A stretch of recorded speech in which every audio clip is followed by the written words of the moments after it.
Welcome to day 4, and this is Sales Leadership. I'm Mark Hunter, the Sales Hunter, and I'm privileged to share with you today. But wow, has this been an amazing week? We started off on Monday with Dr. Mary Kelly, really helping you sort out your vision and your mission. Meredith Elliott Powell came along and talked about your needs, your seeds, and the weeds. Sam came along yesterday and really helped you understand who your target market is. It's my job now today is to keep pushing you along. We're talking about sales. Sales is leadership. But here's what I want you to do. This is what we're going to talk about. What's the difference between sales and marketing? One of the biggest challenges that small businesses make is they put too much emphasis in marketing and not enough into sales.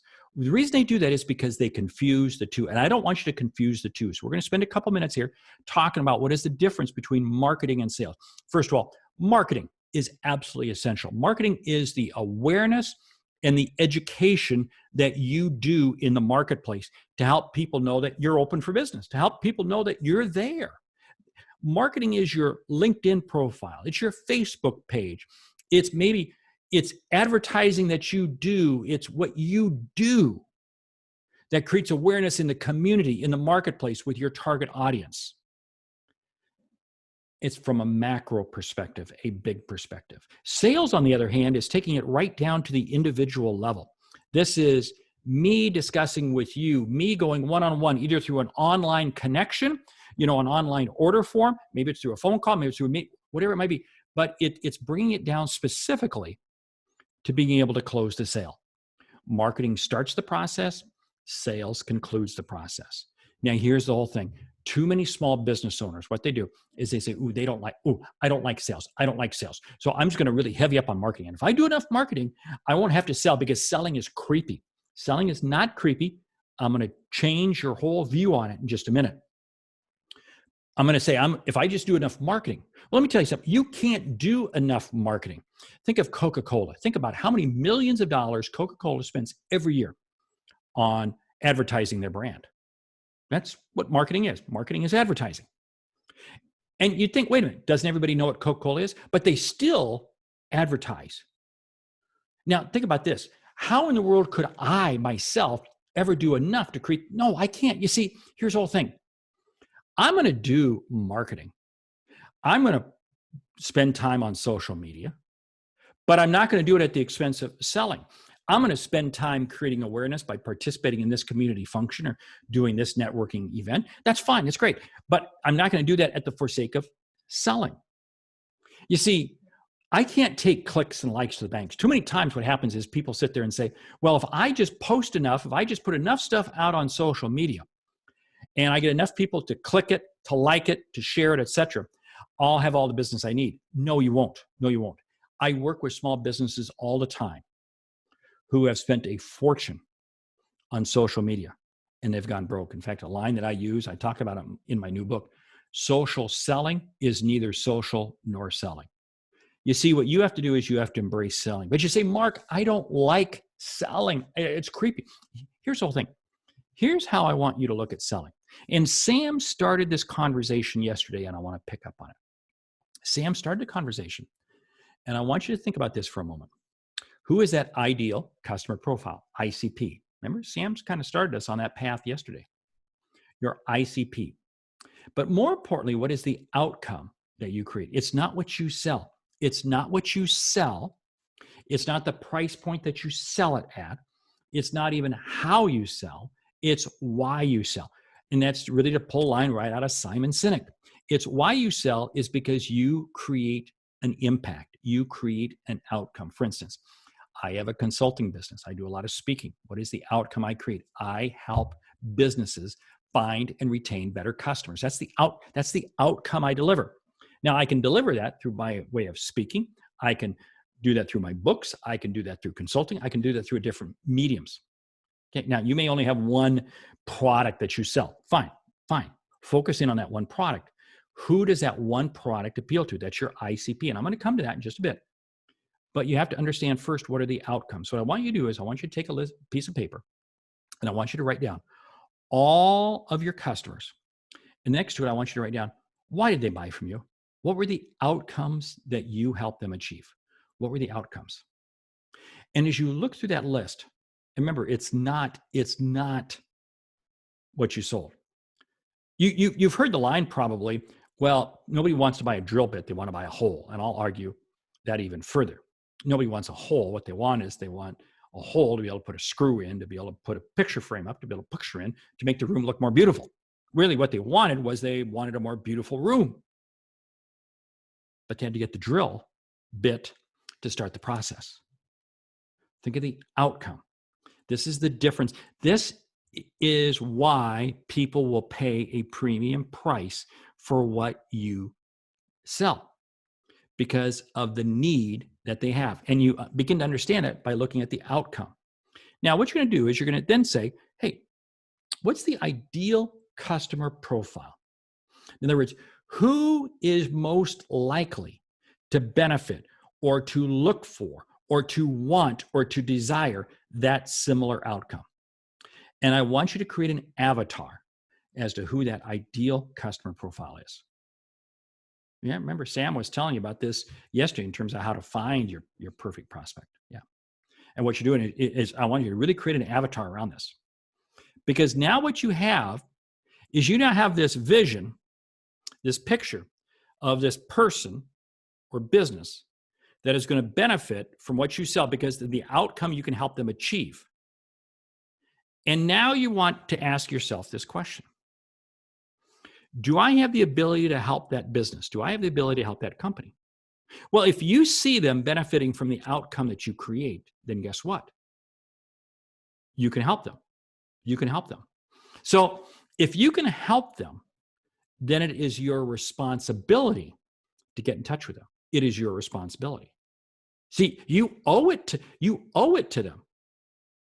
Now you say, Mark, yeah, but that's creepy. See, this is now where the marketing comes into play. See, the marketing comes into play because I'm going to create this awareness out here of what I do and how I do it and so forth. And I might do it through Facebook advertising. I might do it through being at a networking event, participating in a conference, a trade show, whatever it might be. It might be some direct mail. It might be email, whatever. But now what I got to do is then I got to translate this. So then what happens is when I reach out to you, and yes, I can call you up and don't say this is creepy. Don't say this is creepy. I can send you an email. Don't say it's creepy.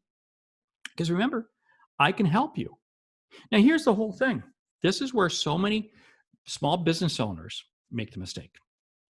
They go, hi, would you like to buy from me? This is what I have to offer. No. Nobody wants to buy anything. Nobody wants to buy anything. What they want is they want that outcome that you had on the piece of paper. They want that outcome. And what you have to begin asking yourself is this simple question. What is the statement? What is the question? What is the phrase I can use that will begin to get you thinking, if I'm going to contact you, to get you begin thinking that, yes, this is the outcome. Let me share with you from my own business. Now, remember, I made the comment earlier that I said I help companies find and retain better prospects that they can close at full price. So my opening question can be to somebody, how many times have you had to discount your price to close a sale? Now think about that. Yeah, I have to discount my price a lot.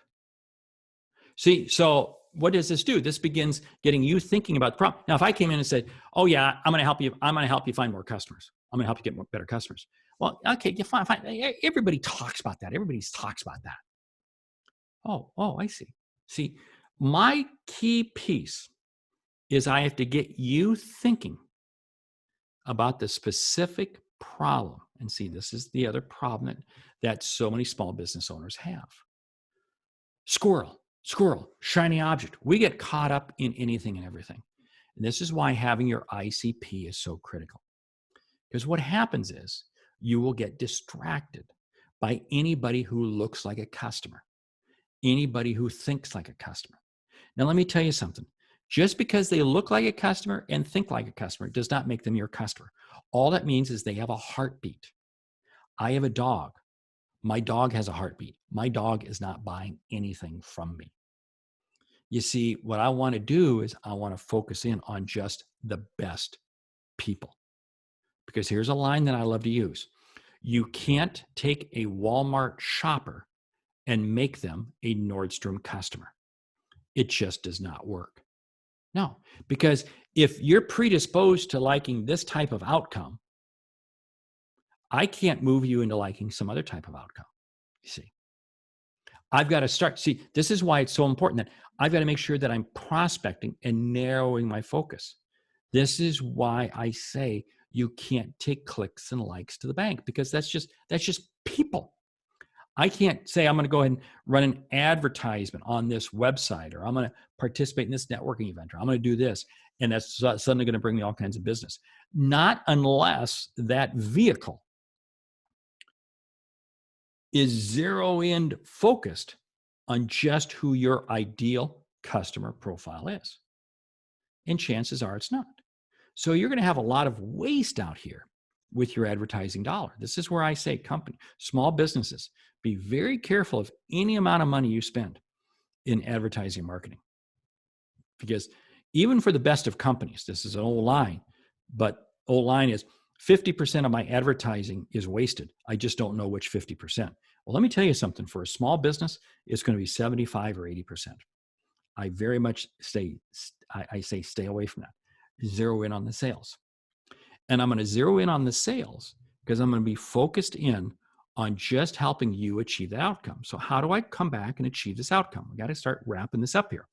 I want you to begin thinking, what are the 3 or 4 questions or statements that I can ask, that I can say, that is going to get you thinking about that outcome. And I'm going to use this in my phone calls. I'm going to use this in my emails. I'm going to use this in all measurements, in all forms of communication. Here's what you do not do when you communicate.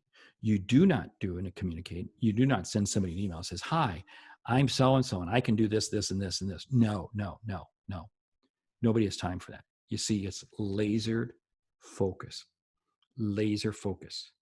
What I want you to do is take a list of customers, list down the outcomes, develop your ideal customer profile, and then begin asking yourself, what are the 3 or 4 questions that I could ask potential people who are just like that would get them thinking that they would need, want, or benefit from that outcome? What are the 3, 4 statements? And what I now have is I now have a list. And I can begin to put those into my phone calls, into my emails, and my communication. Small businesses succeed with one-on-one communication. Don't be scared. Don't say, "Oh, I can't pick up the phone." No, because remember, if you have the ability to help somebody, because remember, the only people you're reaching out to are those ideal customer profile, so they can benefit from you. Let me close with this story. My daughter lives in a neighborhood in Dallas. People moved in down the street from her. She didn't know the people. She stepped outside her house one night and noticed smoke coming from that house. The house was on fire. She didn't know those people. My daughter's a nurse. She's a nurse. Do you think she said, "Well, I don't know those people, so maybe I'll send them a Facebook message. Maybe I'll try to connect with them on Instagram. Maybe I'll wait and maybe see them in the grocery store in a week or two"? No. She immediately grabbed her phone, called 911, and ran down to the house because she knew she could help them. She knew she could help them. She didn't know those people, but she wanted to make sure that they were out of that house safe. Yes, they were out of safe. Nobody was harmed. You see, she had the ability to help somebody. So she knew it was her responsibility to do that. That's your approach to sales. Sales is about helping others see and achieve what they did not think was possible. Sales is not about filling orders. That's customer service. You will starve to death if all you think that's how you're going to do your business. That's what's harming so many small businesses right now. You have to ask yourself this question: how can I help others see and achieve what they didn't think was possible? What they did not think was possible was these outcomes that you created for these other customers. That's what you're going to help these other customers to say. The assignment is very simple. Develop your list of customers, develop the outcomes. Next to the outcomes, ask yourself this question: who are the ideal customers that could benefit from that? And then I want you to develop 4 questions and 4 statements. 4 questions, 4 statements. as to questions you can ask to get them thinking and statements to get them thinking.